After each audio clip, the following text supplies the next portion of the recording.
திருவெண்பாவை பதிகம் 16.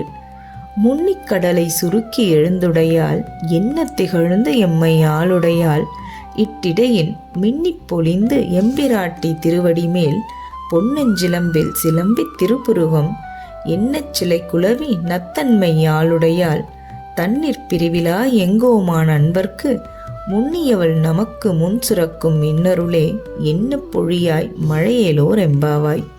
இதன் பொருள்: அகண்டு விரிந்த கருநீல கடலை சுருக்கி மேலே வானில் வைத்தால் அது கருமேகமாகிவிடும்.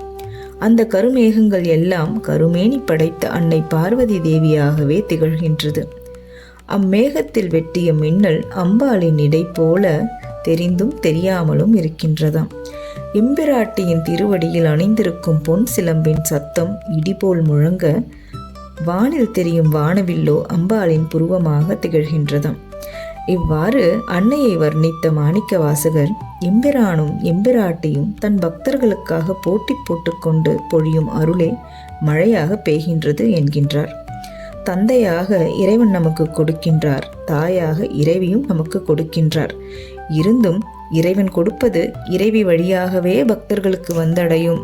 ஆக இந்த உலகத்தில் பெய்யும் மழை அனைத்தும் அன்னை பராசக்தியின் அருளே என்கின்றார் மாணிக்கவாசகர். இதன் உட்பொருள்: பாவை நோன்பு இருப்பவர்களின் வாழ்க்கை மிகவும் சிறப்பாக அமையும்.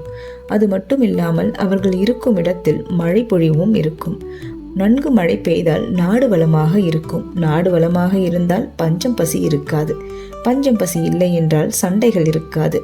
அவரவரின் தேவைகள் தீர்ந்தால் எல்லோரும் நிம்மதியாக இருப்பார்கள்.